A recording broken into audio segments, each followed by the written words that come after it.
the ADA 2021 highlights. This is the outline of what I'm going to talk about today. So first, so what I thought I would do is just concentrate on issues that are relevant to our everyday practice. So it's on. So these are the topics. So type 2 diabetes issues. First of all, the long-awaited GRADE study, SURPASS studies on the use of Tirzepatide, AMPLITUDE-O study using the new eptiglitide, the new GLP-1 agonist, and also some data from the combined analysis of two studies, SOLOIST and SCORED, on sotagliflozin. And then some issues on type 1 diabetes. There is a consensus guideline hopefully coming out soon on type 1 diabetes. And there are some new data on the use of teplizumab in type 1 diabetes prevention. And then on the issue of obesity treatment, there are some new data on semaglutide at a higher dose, 4 milligrams. This is called the STEP program, a series of studies. And one study regarding COVID, use of dapagliflozin in COVID, study called DARE-19. And lastly, some lipid issues, comparing a study called STRENGTH against another study called REDUCE-IT. Okay, so starting with type 2 diabetes issues, I think really the GRADE study is the most important topic discussed at the ADA meeting this year. This is quite an important study. I'm sure we will hear more about it in the coming years. I think it's going to be on the scale of studies like UKPDS and DCCT and so on. It was led by this man, Professor David Nathan from Harvard University, who was also one of the leaders of the DCCT study and the diabetes prevention program and other big studies. So the GRADE stands for Glycemia Reduction Approaches in Diabetes, a comparative effectiveness study.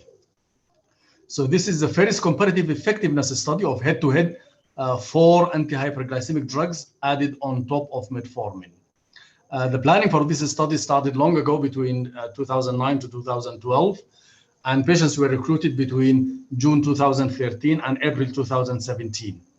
The collection of data to be presented in this meeting ended just in May, about 3 months ago, and the preliminary results were presented at the ADA meeting on 28th June.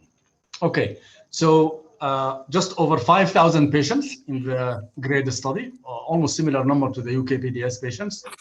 Mean age was 57 years, obese with a BMI of 34, and short diabetes duration of 4.2 years, and A1C average at baseline was 7.5%. LDL well controlled at 91, and triglycerides average at 154. 2/3 of the patients were Black. This is a study done only in the United States. So 2/3 were whites, 1 in 5 were Blacks, and 14% other ethnicities. The patients were randomized to 4 groups. So using one of 4 drugs on top of metformin, so the GLP agonist liraglutide, the basal insulin analog glargine, the sulfonylurea glimepiride, and the DPP-4 inhibitor sitagliptin. The duration of follow-up was 5 years with a range of between 4 to 7.8 years. Okay. So SGLT2 inhibitors were not used in this study, and this is obviously a limitation. And the reason given by the study authors was that the first SGLT2 inhibitor was actually approved by the FDA in 2013, which was after the study started. Another important drug which was not included in this study is pioglitazone. And the reason they gave for this is that because at the time when they were planning the study, which is between 2009 to 2012, there was actually quite a lot of debate on whether the TZDs are actually harmful drugs. So they didn't want to include a TZD. So as I said, all patients were on metformin with an average dose of 2 grams per day. Okay, so the outcomes, the metabolic outcomes, so there is a primary, secondary, and tertiary outcome. So the primary metabolic outcome was basically the time to failure. So time to failure is defined as reaching an A1C of 7% or more, on maximum tolerated dose of the drug. And then if they reach that, they carry on, and the secondary metabolic outcome is if they reach an A1C of 7.5% or more on maximum tolerated dose before adding glargine. And if they reach this secondary metabolic outcome, patients who are not on glargine will be given glargine, and patients who are on glargine will have intensified insulin therapy. And until they reach the tertiary metabolic outcome, which is the time to A1C more than 7.5% on maximum tolerated doses after adding glargine. Okay, so this just shows some of the results. So the primary outcome, the time to reach the primary outcome or the time to failure was longest with liraglutide and glargine. They were almost similar. Liraglutide and glargine took 2.4 years to reach the primary outcome. Glycemia was a little bit shorter, but sitagliptin was much shorter at 1.8 years. So if you compare liraglutide with the other three, it reached the primary outcome just 21 days longer than glargine, so almost similar. It reached the primary outcome to 72 days longer than glimepiride, and it reached 185 days longer than sitagliptin, so quite a long time before, longer after sitagliptin. And almost similar findings were seen for the secondary and tertiary outcomes. Glargine also did well for the secondary and tertiary outcomes. Okay, so looking at microvascular complications, there was actually no difference between the four drugs in terms of albuminuria or in the rate of reduction of eGFR or in neuropathy. When you look at the macrovascular outcomes, they looked at what they called all cardiovascular outcomes, which was the 3-point MACE plus other cardiovascular outcomes like hospitalization for heart failure, unstable angina, and so on. And this combined cardiovascular outcome was actually better with liraglutide when compared to the other three drugs, with a p-value of 0.048. When you look at MACE itself, or hospitalization for heart failure, or mortality, there was actually no statistically significant difference between the four groups of drugs. However, there was a trend for better outcome with liraglutide compared with the other three drugs. Okay, regarding adverse events, all four drugs were actually well tolerated. Severe hypoglycemia did not occur very often, only about 1.4% with glimepiride and less than that with glargine. As expected, there were more GI side effects with liraglutide. And interestingly, actually, there was no excess weight with glargine.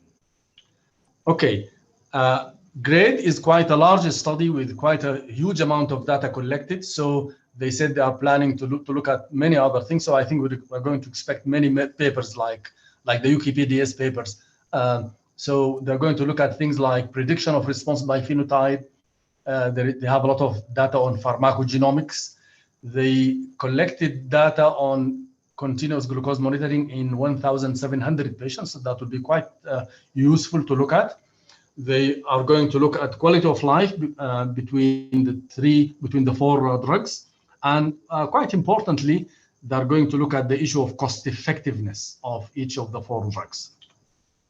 So the take-home message from the GRADE study is that among the four drugs, liraglutide was actually best, followed by glargine.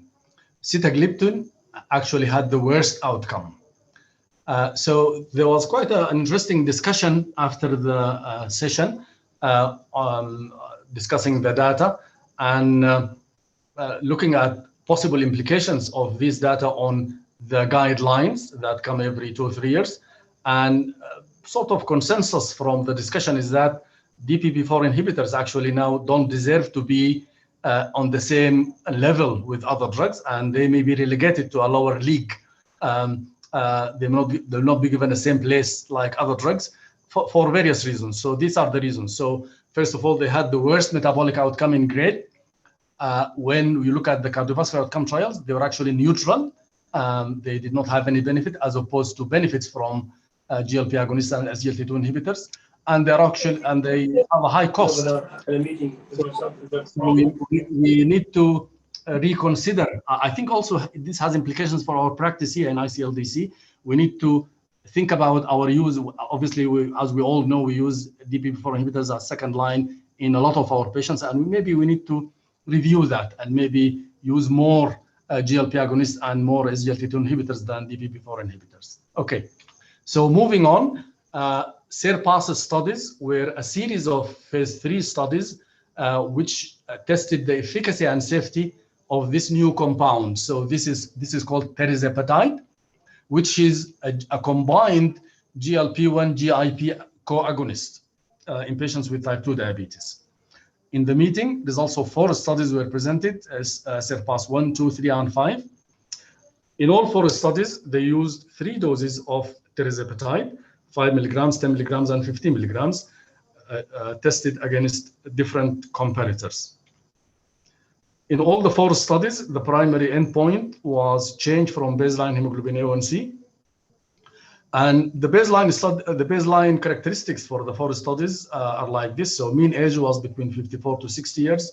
They were all obviously obese, between a BMI of 32 to 34, A1C between 7.9 to 8.3%.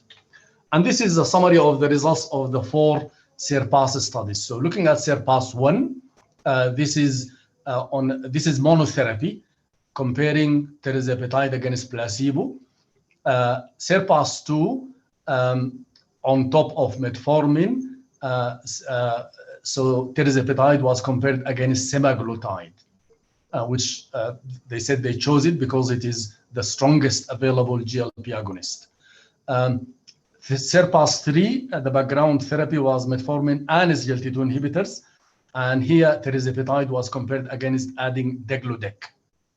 And in SURPASS 5, the patients were already on glargine and metformin, and they were randomized to receiving either Tirzepatide or placebo.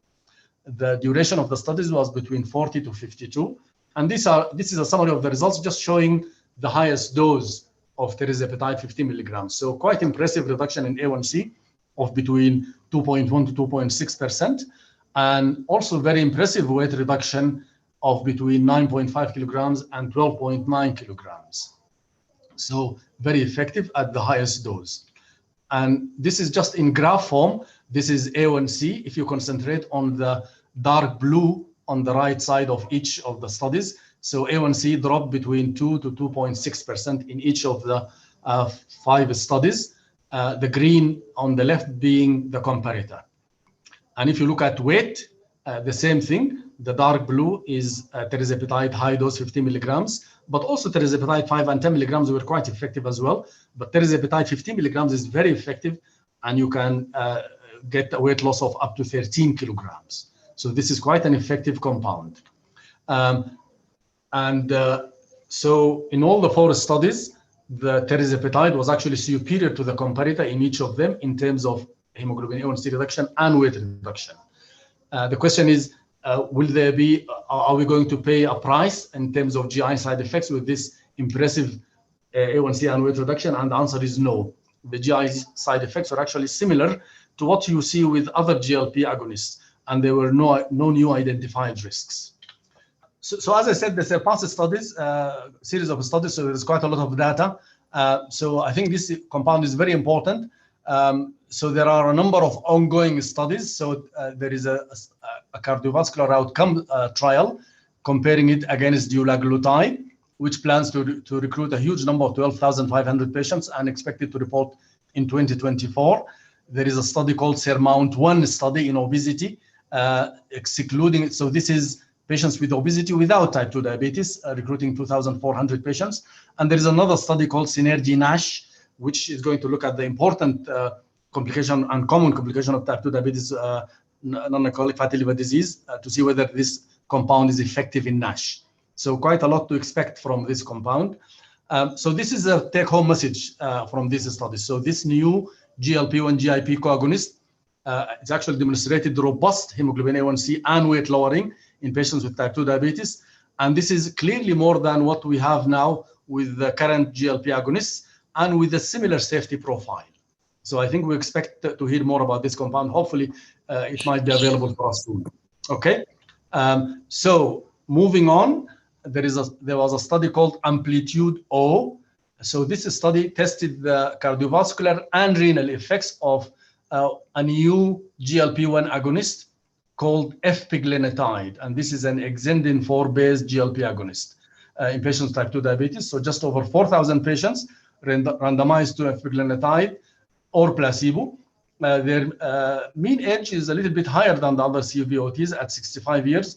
1/3 females, mostly whites, 87%. Long diabetes duration of 15 years. A1C a bit high at 8.9%, BMI 33. Mostly secondary prevention, so cardiovascular disease in 90%. 1/3 of them had reduced eGFR at less than 60. And quite interestingly, this is among the GLP agonist cardiovascular outcome studies, this is the study with the highest number with background SGLT2 inhibitor therapy. So this tried to answer the important question of whether the GLP agonist benefits can actually be on top of what you get with SGLT2 inhibitors. Okay, so this is a result from the AMPLITUDE-O study. So epiglenetide reduced the primary outcome of 3-point MACE by 27%. So the hazard ratio was 0.73, confidence interval clear from 1 with a significant p-value. And importantly, the effect on cardiovascular, the effect on cardiovascular mortality or total mortality did not reach statistical significance. So this is just in a graph form, showing what I said just now, which is 27% reduction in the hazard ratio of 3-point MACE with epiglenetide. Epiglenetide reduced the combined secondary outcome. So this is looking at the renal events. These were reduced, the combined renal events reduced by 1/3. However, this renal benefit was driven by reduction in albuminuria. So this is similar to other GLP agonists. There was no reduction in eGFR deterioration. And another important point, as I said, the benefit of MACE was actually similar in the group who take SGLT2 inhibitors, which is 15% of the total, about 620 patients, a good number, compared with those who did not have SGLT2 inhibitors. So this is a take-home message. So I think you could be excused for saying, so what, it's just another GLP agonist. But I think there are two important points from this study which are important for practice, which is, first of all, this is the cardiovascular benefits we had so far was from the other GLP agonists, but the exendin 4-based GLP agonist, we did not really see clear cardiovascular benefits, and this is the first exendin 4-based GLP agonist to show cardiovascular benefits, so that's important. It shows GLP agonists have benefits all groups. And the other important point from this study is that because there is a good number of patients on SGLT2 inhibitors at baseline, this study suggested that maybe the GLP agonist cardiovascular benefits are actually, you get them on top of what you get from an SGLT2 inhibitor. So maybe the effects are additive. Okay, so I will move on now. So next, just briefly talk about the sotagliflozin, which is a combined SGLT2 1 and I'll carry on. So SGLT2 1 and 2 inhibitor, the sotagliflozin. There were two studies which were published, both of them published in New England Journal of Medicine a few months ago, showing benefit. So Soloist was in patients with recently worsening heart failure, and Scored was in patients with chronic kidney disease. So what was presented at the ADA was a combined analysis of the two studies. So the first, the graph in the middle, is probably not news to us because we know already SGLT2 inhibitors have benefits in patients with heart failure with reduced ejection fraction. That's has been proved with other SGLT2 inhibitors before. However, the last paragraph is actually new. This was presented at the ADA this meeting. So 739 patients had heart failure with preserved ejection fraction. And in this group, the combined analysis from the two studies showed that sotagliflozin reduced the primary endpoint by 37%. Okay, so this is a new finding. So the take-home message from the combined analysis of these two studies is that this is actually the first randomized data from a pre-specified analysis of clinical trials to show a significant effect of therapy on heart failure with preserved ejection fraction. We know that there are a number of studies going on with SGLT2 inhibitors looking at heart failure with preserved, but this is the first one to report to show benefit. Okay, so now moving on, some issues about type 1 diabetes. So for type 2 diabetes, since 2009, we've been having very useful ADA, ESD consensus statements, which have actually been very influential and used all over the world and have really influenced practice. And now it was felt that there is a need for a similar consensus for type 1 diabetes, because there are quite a number of issues where there is new data and the information changes. So we need updating.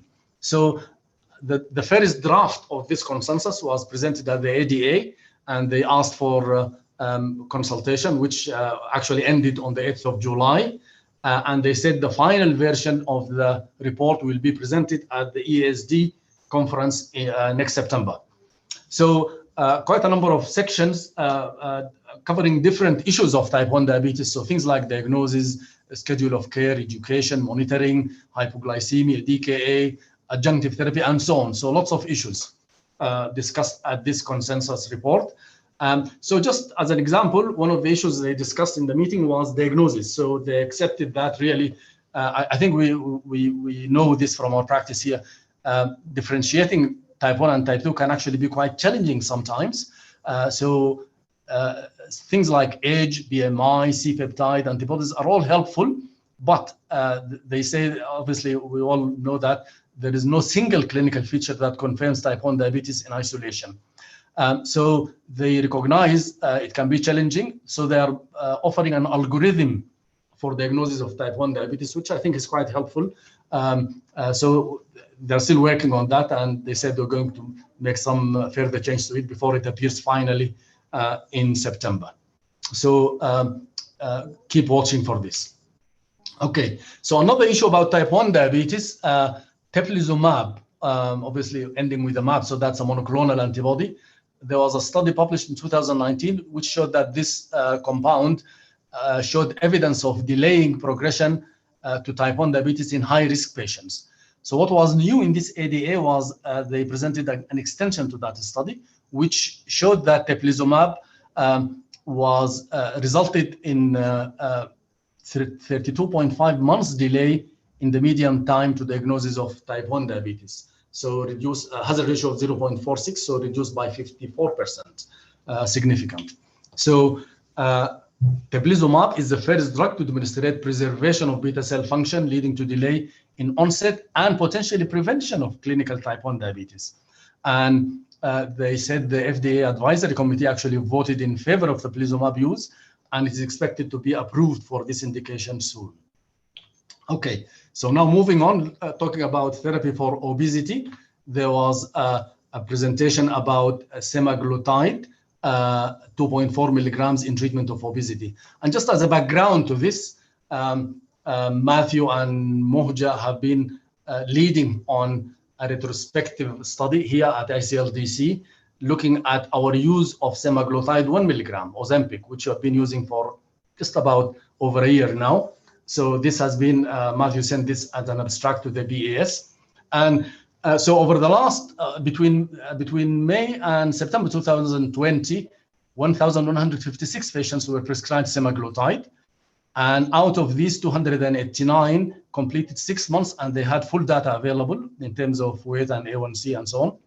So at baseline, the age was 50 years, about 1/3 were female, BMI at baseline 35, and A1C was 7.5%. And this is the result.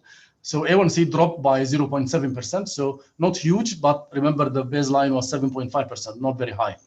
The BMI drop was 3%, a modest drop in weight. So the question really is whether you could get more weight loss with a higher dose of semaglutide. So semaglutide 2.4 milligrams was tested.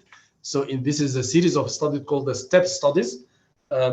So step 1 compared semaglutide 2.4 milligrams weekly against placebo in patients with obesity.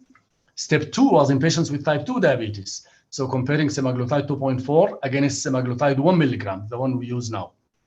And step 3 compared semaglutide 2.4 milligrams against placebo, but this is in patients who already had low-calorie diet and also had intensive behavioral therapy. And step 4 was a different study. So everybody was started on semaglutide 2.4 milligrams weekly. And then after 20 weeks, they were randomized to continuing semaglutide or changing to placebo to see whether the effects of semaglutide can persist when you change to placebo. So all the 4 studies ran for 68 weeks. The mean age was between 46 and 55 years, and their BMI was between 36 and 38. So this is a summary of the results of the 4-step studies. So basically, it was quite effective. Weight reduction with semaglutide 2.4 milligrams ranged between 9.6 kilograms, which is obviously the lowest in people with type 2 diabetes, up to 17.4 kilograms, 19% weight loss. The cutoff level we use for efficacy is 5%, and most patients obviously achieve that up to 87%. And just in the last column here, this is really very important. The percentage of patients who achieved more than 20% weight loss. So this is the sort of weight loss approaching the weight loss we get with bariatric surgery. So if you exclude that study in type 2 diabetes, the other studies with obesity, up to a third of the patients actually achieved huge amounts of weight loss of more than 20%. So this is very effective. So adverse effects were actually similar to the other GLP-1 agonists. It's not much different. And as a result of this phase 3 studies, semaglutide 2.4 milligrams has actually been approved by the FDA for obesity treatment on 4th June and given the name Wegovy. So I think we're likely to hear about this. Some of you may be aware that the Department of Health here are reviewing their guidelines on obesity treatment. There is a possibility they may allow drugs to be used again, but under stricter lifestyle conditions. So if they do that, then semaglutide may be a candidate for obesity treatment. So we may hear more about this. Okay, so the take-home message is that semaglutide 2.4 milligram weekly is quite effective and quite safe for obesity treatment. Okay, so now moving on, some studies, some COVID issues. DARE-19 is a study that tested dapagliflozin in COVID. And the rationale for trying dapagliflozin in COVID is this. So they noticed that patients with COVID who do badly, this is what happens to them. So there is reduction in endothelial function, increased oxidative stress, higher inflammation. And the people who do badly are those who are obese, have hypertension, heart failure, diabetes, CKD, and so on. And they also noticed in the cardiovascular outcome trials with with SGLT2 inhibitors, is that this is what they do. They improve endothelial function, they reduce oxidative stress, they reduce inflammation, and also they are effective in people with hypertension, with heart failure, CKD, and so on. So the theory was maybe the SGLT2 inhibitors may be helpful for these high-risk patients admitted with COVID-19. It was quite a brave study, so they called it DARE-19. So they recruited 1,250 patients who are hospitalized with COVID-19, and they were randomized 1-to-1 to either dapagliflozin or placebo. Their mean age was 61 years, 42% females, and one half had type 2 diabetes and another half were not diabetic. And this is the result. So the primary outcome, which is the time to organ failure or death at 30 days, was actually numerically lower with dapagliflozin, but it did not reach statistical significance. So the hazard ratio was 0.80, but the confidence interval was up to 1.10 with a non-significant p-value. So it did not reach significance.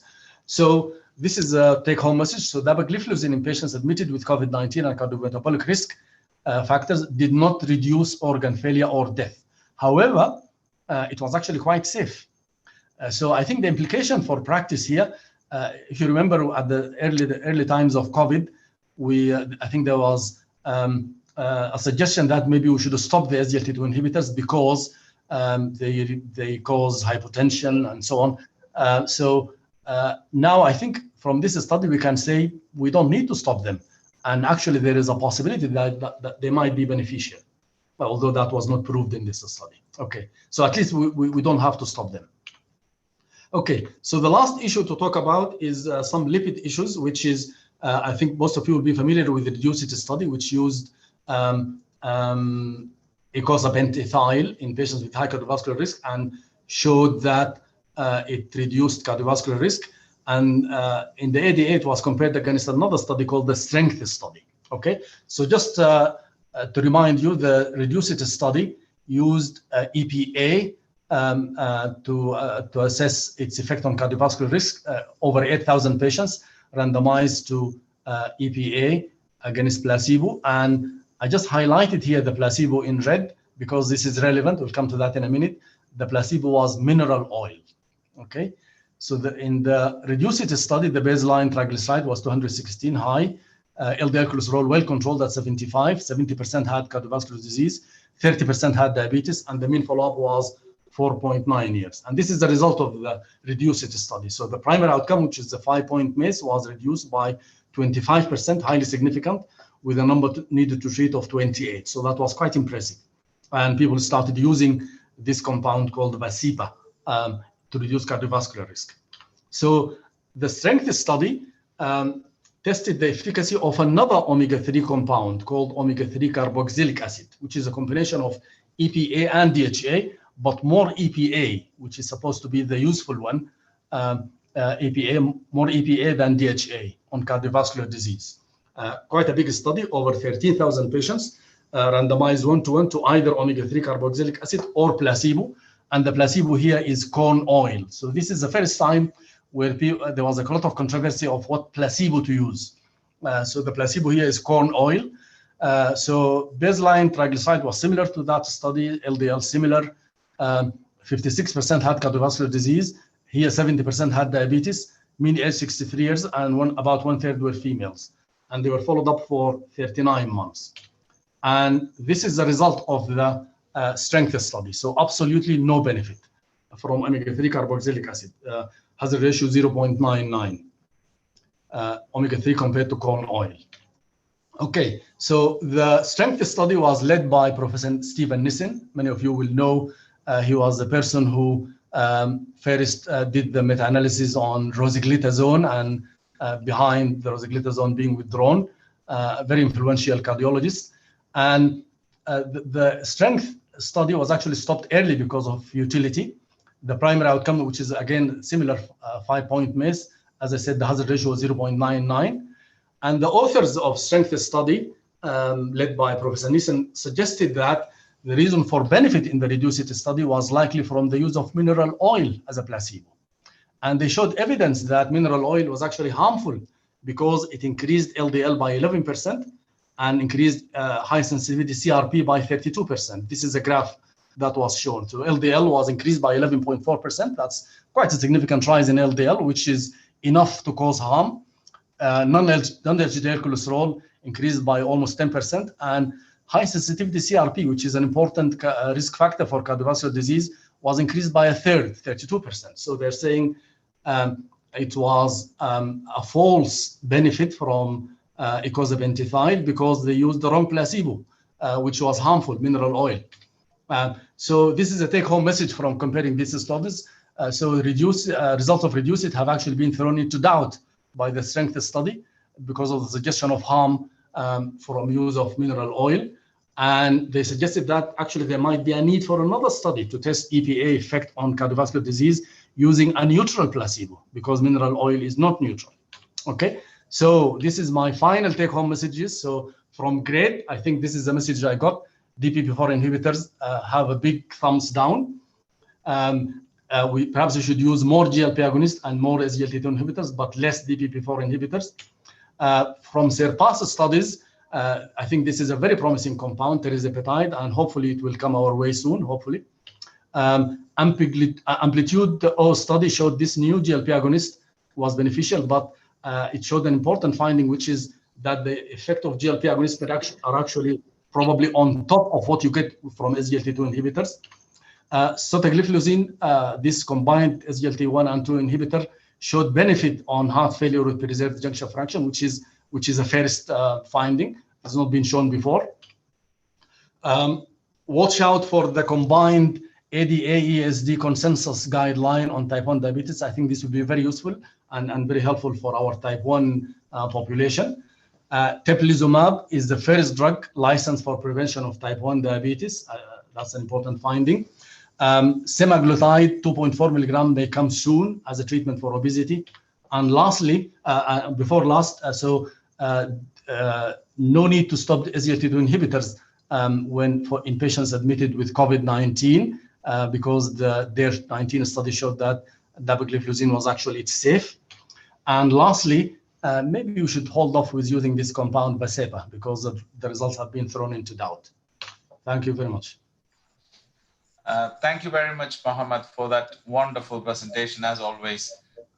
Your ability to distill down the information to the absolute into the comprehensible form is commendable. Thank you. If there are any questions, please raise your hands. I'll or put it in the chat. Can I just start the question with the GRADE study? Do you think it's the GRADE study was actually dead in the waters even before it started, because the lack of use of the SGLT2 and pioglitazone? The only absolutely not. Okay, carry on. No, the only useful purpose it has done, I think, well, this is my statement anyway, is that it's telling us that DPP4s are not that useful, which we knew even otherwise, isn't it? Or tell me what you think. I think the GRADE study will be a very, very useful study, and I think it will influence practice. Yes, of course, the limitation is that they did not use SGLT2 inhibitors. There was quite a lot of discussion on whether why they didn't do it, and they considered adding it after the study started, but they said it was going to be difficult and make it a huge study and take a long time and so on. So that is a limitation, but I think it is still very useful because first of all, it confirmed the benefits of GLP agonists. It confirmed the benefits of using early basal insulin. It also showed that sulfonylureas are actually not bad. They do reasonably well. And as you mentioned, the DPP4 inhibitors did the worst, and maybe we should use them much less and less. I don't think we had enough data on that before the GRADE study. So I think it's very useful. And obviously it's an ongoing study, so we're going to get more and more information from it. So I think it will be very useful. All right, thank you. I was just trying to provoke you. Ali Bernard has a question. Dr. Mohamed, thank you very much. As always, you summarize difficult topics in a very clear way. Thank you. I have just one remark when it comes to the AMPLITUDE study that you mentioned and the new, I think it's called F-peglutide, new GLP-1 analog. I think the difference here, what I understood from what you presented, that the presence of SGLT2 inhibitor in 15% of the patient, when they looked at patient on SGLT2 inhibitor and those with no SGLT2 inhibitor, the effect was still persistent. And then the peculiar point in this type of really GLP-1 analog, its effect on reducing renal event, which really, as you know, we haven't seen with other GLP-1 analogs. I mean, their effect as far renal has been mainly neutral compared to the cardiovascular event. So I think that's the peculiar point from that new GLP-1 analog. Yeah, I think its effects on the renal endpoints is actually in line with the other GLP agonists because all of them, they showed reduction in albuminuria. But when you look at the heart endpoints, which is reduction in the rate of deterioration of eGFR, there was actually no benefit. I think there was a meta-analysis of the GLP-1 studies which showed that their effect on GFR deterioration is not significant, but they reduce albuminuria.